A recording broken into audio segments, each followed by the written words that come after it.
Cet épisode commence avec Bulja et son ami qui discutent de la relation entre Serkan et Eda. Bulja souligne qu'il existe une connexion indéniable entre les deux, ainsi qu'une confiance aveugle même s'ils prétendent avoir rompu. Suzy conseille à Bulja de briser cette confiance pour réussir à s'immiscer dans la vie de l'architecte. Bulja demande alors comment s'y prendre, ce à quoi Suzy répond qu'il suffit de guetter la moindre opportunité. Motivé par ses conseils, Bulja décide de retourner immédiatement au bureau pour observer la situation de près. Suzy l'encourage chaleureusement en lui promettant d'être toujours là pour la soutenir dans ses manigances. Engin annonce une nouvelle grave à Serkan concernant un appel d'offres crucial. Il explique que leur entreprise de paysagiste vient de se retirer car elle ne peut pas remplir les conditions du contrat. Serkan, surpris par cette défection de dernière minute, demande si rien n'a pu être fait pour retenir M. Selim, mais Engin confirme son impuissance. Face à l'urgence de la situation, Serkan ordonne immédiatement la convocation d'une réunion avec toute l'équipe dans les 10 minutes. Engin s'exécute rapidement. Peu après, Bulja arrive et interroge Engin sur la colère apparente de Serkan, et celui-ci lui confirme qu'il y a de graves problèmes professionnels. Juste après, Melo tente de sympathiser avec Bulja en l'interrogeant sur sa pause café.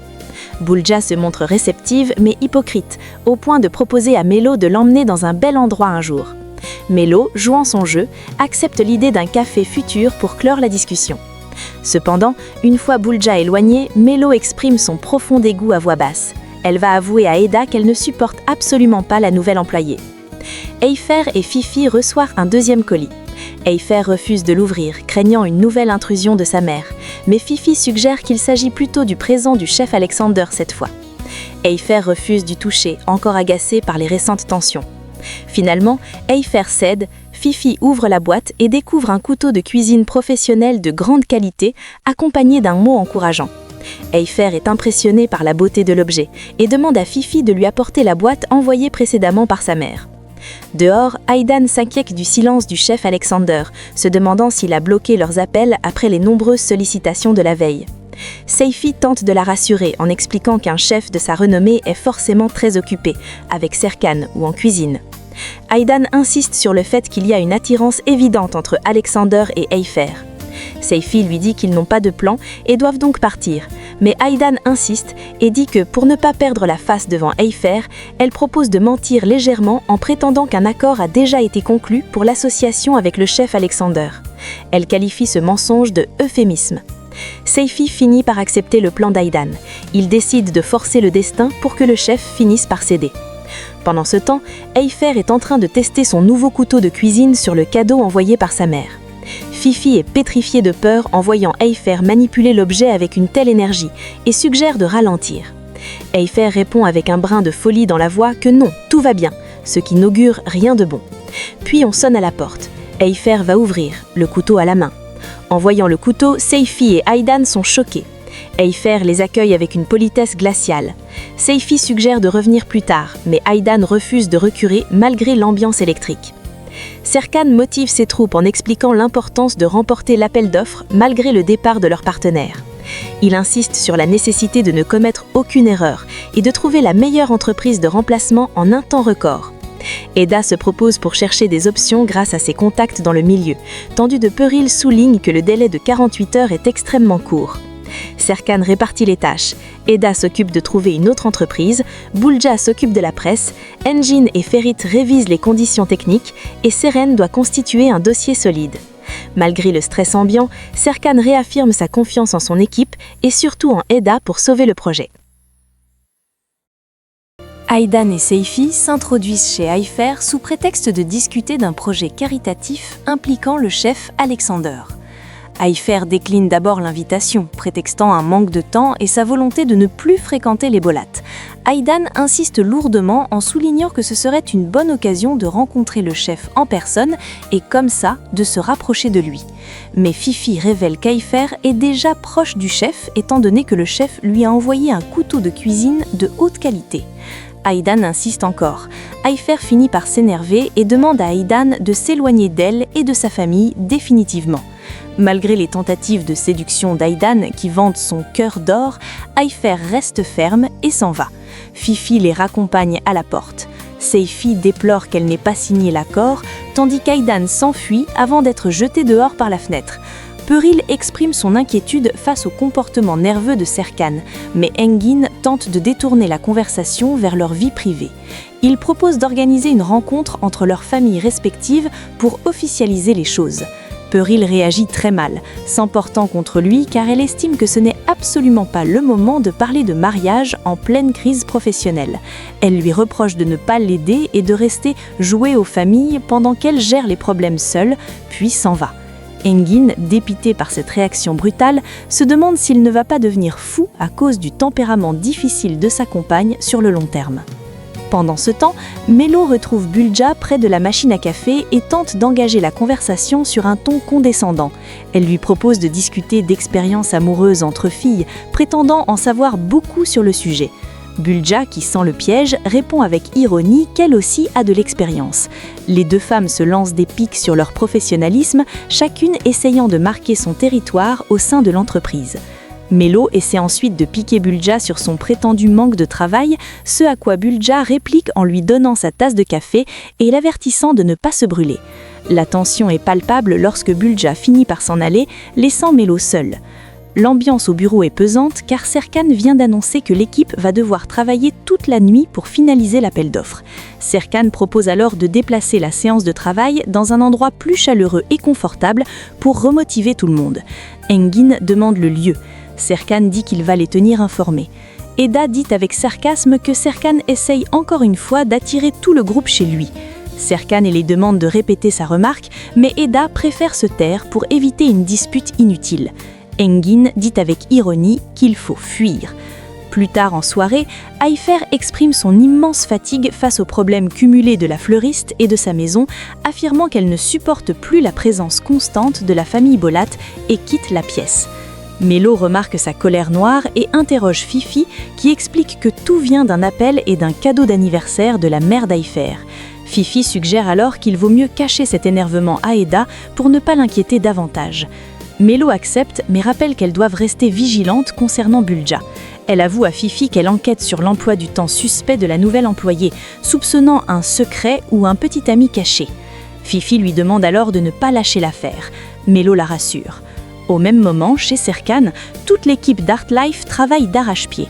Serkan supervise tout le monde.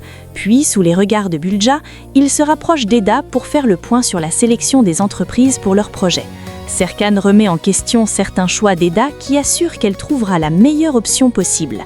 Soudain, Aidan arrive pour apporter des snacks à l'équipe, ce qui agace Serkan. Tout de suite, Bulja se lève et va proposer son aide à Aidan pour l'association. Aidan lui répond avec désinvolture qu'elle lui fera signe si besoin. Puis, avec Seifi, Bulja va déposer les snacks dans la cuisine. Serkan dit alors à sa mère que les glucides ralentissent le cerveau et qu'il préfère le brocoli. Aidan dit qu'elle est venue aider l'équipe et le laisse. Puis, Eda observe Bulja avec méfiance et demande à Serkan s'il a remarqué à quel point elle essaie de lui plaire. Serkan rétorque qu'elle se fait des idées et qu'il n'y a rien de suspect dans l'attitude de Bulja. Serkan détourne le sujet et insiste pour surveiller l'avancement du travail d'Eda, affirmant qu'il a besoin de tout savoir avant d'aller voir Engin. Eda lui crie alors légèrement et ironiquement de se détendre et ajoute qu'il est beaucoup trop stressé et qu'il cherche à tout contrôler inutilement. Seren, se rapprochant d'Eda, observe la scène et lui demande si elle va bien, s'interrogeant sur la situation avec Serkan. Pendant ce temps, Erdem arrive chez Aifer. Fifi lui ouvre la porte. Elle montre son exaspération face à la présence d'Erdem chez elle et lui demande pourquoi il ne la laisse pas tranquille. Erdem dit être là pour Melo et entre. Melo est tout aussi surprise et demande pourquoi il veut lui créer de l'angoisse même chez elle. Erdem tente de se justifier en prétendant être un antidépresseur naturel qui aime le calme. Erdem finit par annoncer qu'il veut changer de vie car il est fatigué des disputes. Il révèle ensuite qu'Eda et les autres travaillent chez Serkan malgré les signes que Melo lui fait pour qu'il se taise. Cette révélation provoque une nouvelle crise de colère chez Aifer, qui décide de s'en aller pour se calmer. Ferit informe Serkan que les concurrents sont prêts à tout pour les battre après les récents incidents. Serkan lui propose un café et explique qu'ils ont une échéance très courte pour trouver un nouveau partenaire financier. Ferit se montre très coopératif et assure qu'ils réussiront à relever le défi. Il demande un café pour rester éveillé et continuer à travailler tard. Puis Bulja va vers Serkan. Pendant ce temps, Eda observe la scène de loin avec Seren et murmure que Bulja est une véritable vipère qui ne cesse de provoquer. Seren est d'accord avec elle. Bulja entame une conversation personnelle avec Serkan en soulignant son stress apparent face à ce premier grand projet en l'absence de son père. Elle affirme que la concurrence cherche à profiter de la moindre faille, mais elle encourage Serkan en lui disant qu'il est un architecte extrêmement talentueux. Serkan reste pragmatique et répond que le talent ne suffit pas toujours dans ce genre de crise. Il explique qu'ils doivent redoubler d'efforts pour espérer gagner. Seren est agacée par ce spectacle et va discuter avec Ferit, tandis que Eda va voir Serkan. Elle le taquine froidement sur sa proximité avec Bulja. Serkan est perdu. Erdem se plaint de ne pas avoir de logement et avoue qu'il vit toujours dans les bureaux de l'entreprise, ce qui lui détruit le dos. Fifi, peu touchée par son sort, le menace de le mettre dehors s'il essaie de lui faire pitié. Mélo lui ordonne de se taire et de surveiller la cuisson des châtaignes ainsi que le thé. Erdem tente de flatter Fifi en lui disant qu'elle est très belle lorsqu'elle ne se fâche pas. Fifi lui répond sèchement de ne pas provoquer sa colère. Malgré l'ambiance électrique, Erdem insiste sur la qualité du thé, essayant désespérément de s'intégrer à la soirée. Serkan va voir Eda avec une tasse de café et lui dit en replaçant une mèche de ses cheveux qu'elle est très mignonne quand elle n'est pas tendue. Ils sont très proches. Sous les regards de Bulja, cette dernière décide de les interrompre en prétextant une affaire qu'elle juge urgente. Serkan accepte de venir, ce qui déplaît fortement à Eda. Cette dernière reproche à Serkan de ne penser qu'au travail et tente de l'empêcher de suivre Bulja. Serkan assure qu'il ne s'agit que d'une courte vérification et s'en va en prenant la tasse de café d'Eda. Eda s'agace davantage lorsqu'elle réalise que Serkan a pris le café qu'elle lui avait préparé. Eda se lève et va le récupérer dans les mains de Serkan avec beaucoup de sensualité. La jalousie d'Eda est de plus en plus évidente, alors que Bulja multiplie les petites attentions envers Serkan pour marquer des points. Erdem confie à Fifi qu'il regrette ses récents mensonges concernant son engagement avec Leila. Fifi ne le croit pas et l'accuse d'avoir simplement voulu la rendre jalouse par pur égoïsme. Erdem lui conseille alors de faire attention, car son orgueil finira par la détruire. Mélo réplique avec virulence en le menaçant de l'expulser de la maison. Erdem exprime alors sa jalousie envers ceux qui sont chez Serkan en train de manger des biscuits apportés par Aydan. Ayfer est agacé par cette remarque et finit par quitter la pièce, excédé de la situation. Mélo et Fifi restent seuls avec Erdem, déplorant son comportement qui ne cesse de mettre tout le monde sur les nerfs. Fifi et Mélo imitent un coup de sonnette tardif. Mélo demande à Erdem d'aller ouvrir et explique qu'elle n'attend personne et que ce signal signifie qu'il est temps pour lui de s'en aller. Erdem tente de rester un peu plus, mais il finit par admettre que la chaleur du poêle lui brûle le visage. Fifi se réjouit de son départ, affirmant qu'elle ne peut plus supporter sa présence une seconde de plus. L'équipe se réunit pour choisir un partenaire pour l'appel d'offres. Serkan penche pour Haro Construction en raison de leur passé glorieux. Anguine nuance ce choix en soulignant que l'entreprise n'a pas travaillé depuis des années. Pyril mentionne des rumeurs de problèmes financiers, ce qui inquiète Serkan. Ferit propose alors de faire appel à une société d'audit pour vérifier la solidité de Haro. Bulja se propose de contacter une connaissance pour obtenir des informations sur leurs impayés. Serkan dit alors qu'Eda supervisera les résultats et conclut que si l'audit est positif, Haro sera leur partenaire, sinon ils passeront à une autre entreprise. Ils décident d'attendre le rapport officiel avant de signer quoi que ce soit. Le lendemain, Eda, Mélo, Fifi et Seren sont réunis pour fêter l'anniversaire d'Ayfer avec enthousiasme. Mélo lui offre un chapeau qu'elle a trouvé magnifique en vitrine et Ayfer s'exclame qu'elle ressemble désormais à une véritable Française. Fifi lui offre un cadeau pratique pour gérer sa colère, un marteau, ce qui touche beaucoup Ayfer. Seren lui offre un joli foulard. Quant à Eda, elle dit que son cadeau viendra le soir. Puis Ayfer se dit tellement chanceuse de les avoir près d'elle, ce qui pousse les filles à l'étouffer de câlins, provoquant des larmes de joie. Au moment de couper le gâteau, Mélo annonce soudainement qu'elle doit partir faire les soldes pour s'acheter des crèmes. Elle force Fifi à l'accompagner pour surveiller ses dépenses. Fifi accepte à contre-cœur, mais demande à Mélo de manger d'abord le gâteau. Plus tard, Fifi et Mélo se rendent en secret à une adresse suspecte pour espionner Bulja. Mélo explique qu'elle a découvert cette adresse sur les réseaux sociaux et qu'elle diffère de celle donnée à l'entreprise. Mélo, très motivée, veut découvrir si Bulja cache un petit ami ou une double vie. Fifi lui demande alors pourquoi elle veut le découvrir avec elle. Mélo lui répond qu'elle est là pour les protéger de situations dangereuses, ce qui convainc Fifi. Arrivées devant une jolie maison, la vraie maison de Bulja, elles hésitent à frapper par peur d'être repérées. Soudain, une femme sort. Fifi demande à Mélo de se cacher car Bulja la connaît. Suzy sort et voit Fifi la prenant pour une amie d'une certaine Denzer. Fifi, prise au piège, décide de jouer le jeu et entre dans la maison pour ne pas éveiller les soupçons, laissant Mélo caché à l'extérieur pour surveiller les environs. À Artlife, Leila est au téléphone et décline une réunion de Serkan à cause de l'appel d'offres en cours quand la réceptionniste lui apporte le rapport comptable urgent de l'entreprise Arrow. Leila lui demande de le poser sur la table d'Eda. Bulja va alors discrètement consulter le rapport. À l'intérieur de la maison, Fifi se retrouve face à Suzy qui se présente comme une conseillère en relations et en énergie. Elle demande à Fifi de se confier sur ses problèmes de cœur pour recevoir des conseils de vie. Fifi, mal à l'aise, essaie de poser des questions sur le métier de Suzy, qui répond qu'elle ne travaille pas pour l'argent, mais pour l'échange d'énergie. Suzy interroge Fifi sur ses échecs amoureux passés. Fifi avoue qu'elle n'attire que des hommes bizarres. Suzy lui suggère que le normal n'est pas forcément idéal et l'encourage à donner une chance à l'inattendu. Bulja est en train de fouiller le rapport de l'audit et constate que les fonds de l'entreprise Arrow sont criminels. Elle décide d'enlever cette information du rapport avant l'arrivée d'Eda. Cette dernière arrive, elle est prévenue de la présence du rapport sur sa table, salue tout le monde et commence à travailler. Pendant que Suzy conseille à Fifi d'être patiente et courageuse dans ses relations amoureuses, son téléphone sonne, c'est Bulja. Cette dernière se réjouit d'avoir trouvé un dossier compromettant contre une entreprise concurrente. Elle avoue ensuite avoir volé une page cruciale du rapport préparé par Eda pour la discréditer auprès de Serkan. Elle espère ainsi que Serkan perdra toute confiance en Eda et se tournera vers elle. Suzy, qui est au bout de le fil, l'encourage à prendre son destin en main et à forcer la rencontre avec Serkan. Elle lui rappelle que l'amour demande de l'audace et qu'elle doit profiter de chaque opportunité créée. Bulja se sent désormais maîtresse de la situation et prête à évincer sa rivale définitivement. Eda arrive avec le rapport d'audit tant attendu et Serkan demande à le lire immédiatement. Eda, qui a déjà analysé les documents, assure que tout est en ordre et que les indicateurs sont positifs. Serkan insiste pour vérifier par lui-même, ce qui blesse Eda, qui y voit un manque de confiance flagrant.